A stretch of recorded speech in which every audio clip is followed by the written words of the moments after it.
अगले जन्म घूम घूम बजावत जाबे। कैसे हो? आए हाय आए। अच्छा कहाँ बजेंगे? स्टेशन पर। अच्छा। और ये आप आदरणीय परम सम्मानित पुनः इस भाव को समझते हुए आप धर्म के बड़े भाई गब्बर भैया जी फूल भंडार 51 रुपए का महान आशीर्वाद। पहली पोस्टिंग भाग कहाँ?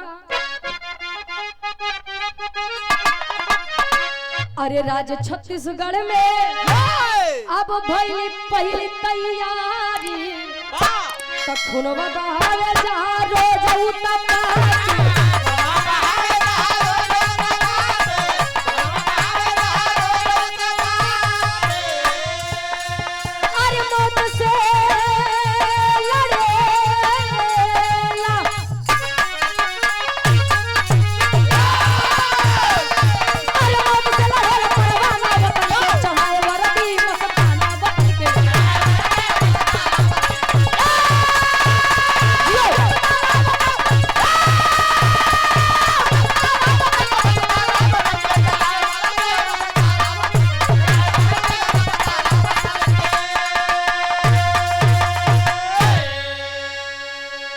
आखिरकार वह दिन आ ही गया जब चंद्रदेव जी के बदन पर हमारे भारत देश की वर्दी चढ़ी।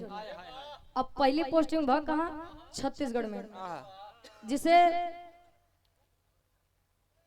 नक्सलाइज एरिया कहा जाता है। जब पहली पोस्टिंग हुई तब उन्होंने ठान लिया मैंने भारत देश का नमक खाया है और उसी खाए हुए नमक की कसम में ऐसे इन लोगों को छोड़ूंगा नहीं। अपने टीम के साथ तैयारी किए। तेरी के भाव में कवि लिखा था इनका।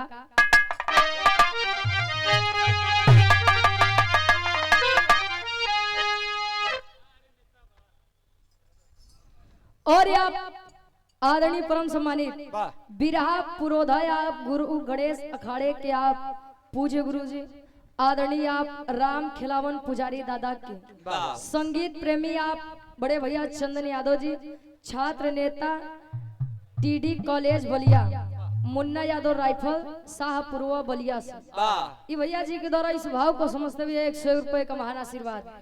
एक सच्चे सिपाही का जज्बा क्या होता है कभी जी बताओ तो।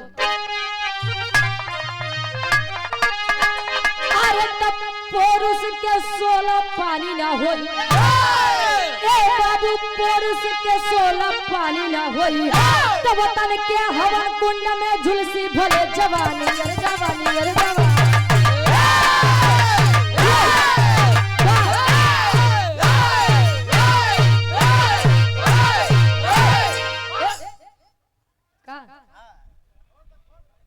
कहे पुरुष के 16 पानी ना होई वतन के हवन कुंड में झुलसी भले जवानी। पहले के पुरानिया एक बात कहा है गुरुजी काहे जकरे जवानी आवत है तो चोकरत किया हुआ कहा यार है। अच्छा काहे बते पहले के पुरानिया बतावे कि लोग अपन जवानी ऐसा तो बाना ही जवानी क्यों क्या आवत नहीं आए जब लड़की जात है तो जवानी आवत है जवानी के बाद ओकरे बाद भक्ति भाव भजन में मन लागत।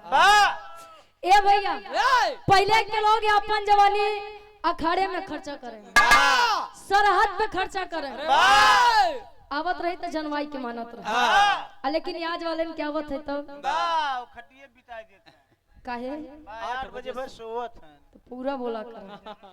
ए भैया उन्होंने ठान लिया मैं अपनी जवानी वतन के नाम कर दूंगा लेकिन अपने भाई का बदला मैं चुकाऊंगा जरूर।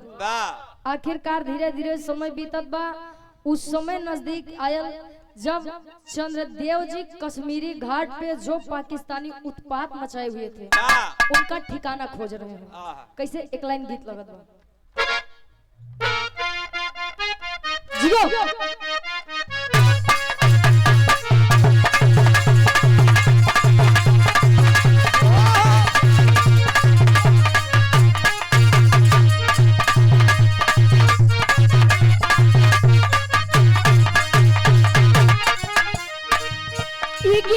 एक समय में मार्केट में बड़ा तहलका मचाया कोनो दुल्ही के दुल्हा नाच देखे के बड़ा शौकीन रहे।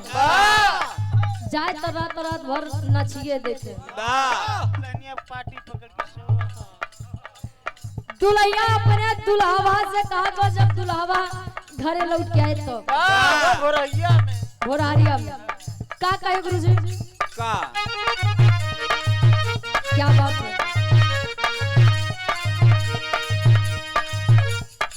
सांझी से नाच देखे गैया बारात में, सांझी से नाच